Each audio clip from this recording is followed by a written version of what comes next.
Votre force de vente performe, mais peut-être pas exactement comme vous le souhaitez. Alors, dans cette vidéo, nous allons voir 3 bras de levier puissants que vous connaissez, mais dont je vais peut-être vous apporter une autre vision. Le dopage de vos argumentaires, une dynamique de groupe optimale et un training terrain musclé. Avec bien sûr 3 objectifs. Embarquer votre équipe vers le haut, générer rapidement une croissance à 2 chiffres et fabriquer de la cohésion, de l'appartenance. Ce que je vais vous livrer est encore plus vrai si vous faites actuellement, par exemple, face à une conjoncture plus tendue, peut-être une concurrence plus agressive, une accélération des technologies peut-être plus rapide que vous, peut-être aussi tout simplement si une partie de votre équipe s'essouffle ou décroche un peu. Si on prend de la hauteur, tout ça en fait est un grand classique d'ailleurs qui nous concerne tous plus ou moins à un moment ou à un autre. D'ailleurs, ça fait vraiment partie de mon quotidien. Vous voyez, dans chacune des missions où mes clients me challenge, c'est le cas. Et puis, si vous regardez cette vidéo, c'est vous travaillez à faire progresser votre équipe, chez votre organisation. Vous êtes certainement attentif à l'amélioration de vos process. Et en analysant plus finement, vous observez en fait peut-être que tout le monde ne maîtrise pas forcément les fondamentaux ou les techniques qui gagnent. Il y a peut-être besoin de remuscler un peu le discours.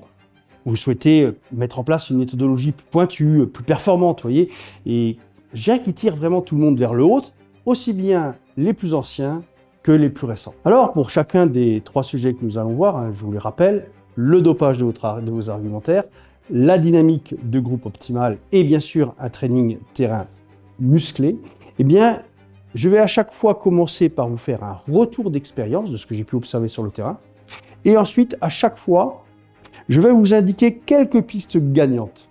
Allez, c'est parti. Alors tout d'abord, voici les principaux chiffres concernant les argumentaires. Pour faire simple, une entreprise sur 2, je dirais, a quelque chose de plus ou moins formalisé, mais aussi de plus ou moins ancien. Et sur cette moitié, moins d'une entreprise sur 10 a un ou des argumentaires bien élaborés, c'est-à-dire dans le sens structuré. C'est-à-dire suivant les règles de construction commerciale pour être réellement accrocheur, vendeur, vous voyez. Ensuite, toute entreprise confondue, je dirais que 90% des commerciaux font selon leur style à eux, ou à elles. Alors, ce qu'il y a évidemment du très bon, et ce qu'il y a aussi du nettement moins bon. Alors, dans ce qui est très bon, on frôle le 0% en termes de mutualisation. Ça, c'est selon moi probablement le pire constat. Enfin, moins de 5% des entreprises retravaillent leur argumentaire chaque année de façon collaborative. Pourtant, on sait qu'il y en a plus dans 2 têtes que dans une seule, et ainsi de suite. Alors, quand on mesure ça, eh bien, on voit tout de suite le gisement potentiel. Eh bien, comment co-construire un argumentaire méga puissant? Sachant que, bien sûr, c'est la même recette pour un argumentaire de prospection, de vente ou bien sûr de closing. Je vais vous présenter les choses de façon concrète. Alors, je ne vais pas vous dire que c'est facile ou que c'est simple. Vous allez voir que ça n'a rien de sorcier. Par contre, ce que je peux vous dire, c'est que si vous le faites, vous allez passer de la ceinture verte ou bleue à la ceinture marron ou noire. Et que là, vous allez prendre une sacrée longueur d'avance sur vos compétiteurs. Alors d'abord, vous devez acquérir les plans de structure type qui indiquent les étapes et la chronologie d'un bon argumentaire. Alors évidemment, en vous sourçant auprès d'un des ténors de la profession. Ensuite, en 2, eh bien, vous devez établir la liste de toutes vos pépites, avantages, facteurs différenciateurs, éléments de preuve, etc. Et à partir de là, vous devez plancher toutes vos troupes ensemble sur comment dire les choses, afin de produire, vous voyez, la matière première de chacune des séquences de vos argumentaires. Passons à présent aux principaux chiffres et aux constats concernant la dynamique de groupe.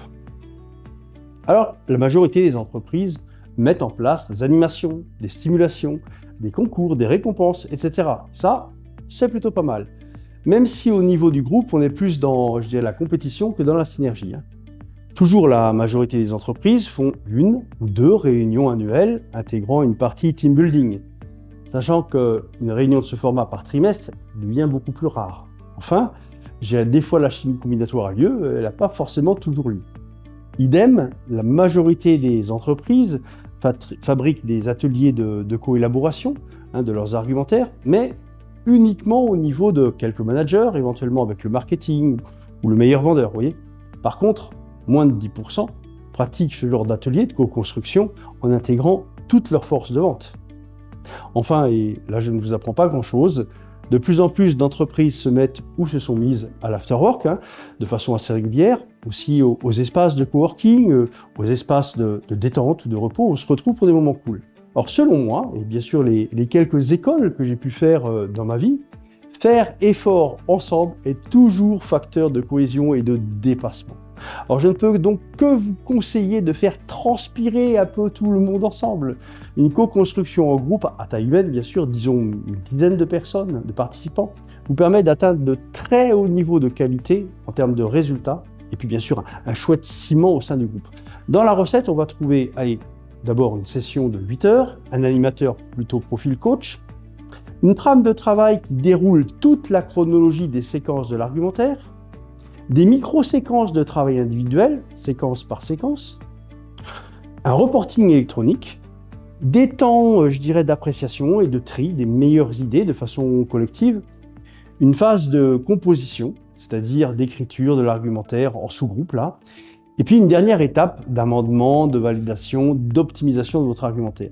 Je vous promets, c'est aussi intense qu'un match de hand, et on n'arrête pas de se passer la balle, de faire des dribbles, de marquer des points, et aussi de mettre des fois des balles sur la touche, évidemment. Au-delà de voir aussi le bébé d'un argumentaire net sous vos yeux, version Musclor, vous récoltez une matière première d'information très intéressante pour tous vos autres supports de com. Croyez-moi, j'ai animé plus d'une centaine de journées comme ça, et à l'issue, il y a toujours deux mots qui reviennent. Crevant et génial. Alors après l'élaboration de l'argumentaire et la dynamique du groupe, passons à présent au training sur le terrain. Et là, je vais tout de suite faire une annonce, c'est probablement là que ça pêche le plus. Mais regardons les chiffres de mon expérience sur le terrain de formateur coach, puisque je passe chaque année une cinquantaine de jours en présentiel, en clientèle, et ça depuis 20 ans. Alors le tutorat avec un véritable accompagnement sur le terrain par le manager, je dirais il est globalement assez faible. En moyenne, je dirais il est maxi d'une semaine lors de l'intégration. Ensuite, il est quasi disparaissant. Pareil, il n'existe que rarement des formateurs coachs qui vont accompagner les commerciaux sur le terrain dans la durée, que ce soit les plus jeunes recrues ou que ce soit des acteurs plus consolidés. Là, je crois qu'on doit être à peu près à 1%. Enfin, concernant une autre modalité qui est très intéressante, c'est le binôme entre deux collaborateurs commerciaux. Et là, seule une petite minorité des entreprises favorise cette modalité, disons 15%.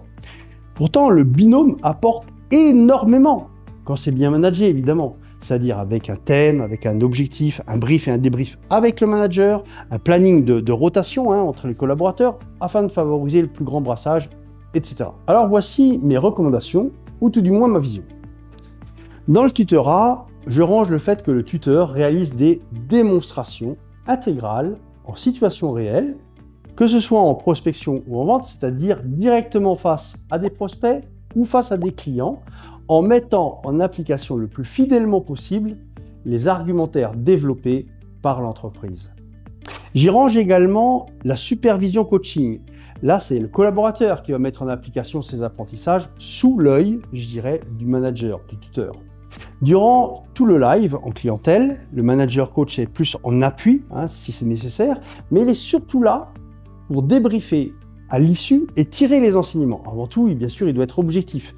Sur tout ce qui est positif, il doit valider le collaborateur en termes de savoir-faire, de savoir-être, notamment sur ses nouveaux acquis.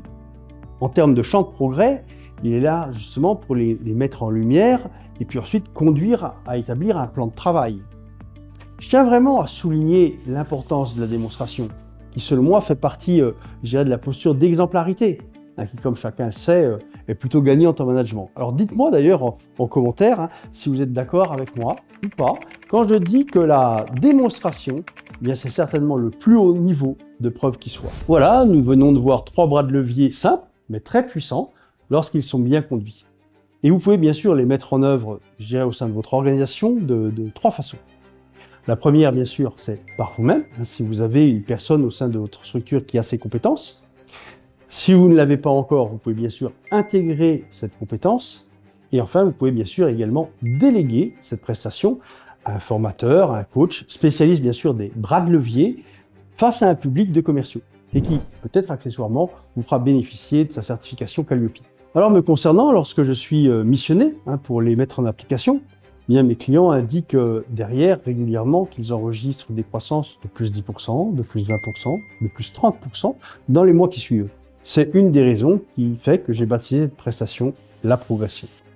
Ces programmes de formation training sont réalisés 100% en sur-mesure et 100% en présentiel au sein de votre structure. Comme vous pourrez le voir sur ma page de présentation, nous pouvons bien sûr travailler ensemble à un ou à plusieurs sujets, que ce soit sur l'axe prospection-acquisition ou sur l'axe vente-closing. Vous y trouverez également une douzaine de témoignages clients récents, car ce sont toujours eux qui en parlent le mieux. Mais voici aussi un petit résumé des principaux impacts. Plus de résultats, donc plus de trésorerie et de capitaux propres, plus de facilité à investir, à récompenser, à se servir des dividendes, à fabriquer un matelas de sécurité pour l'entreprise, de plus belles payes pour les collaborateurs, pour les vendeurs, il y a plus de commissions, plus de satisfaction pour eux, plus de décontraction, plus de j'ai un esprit fun, plus de conservation aussi, de promotion en interne.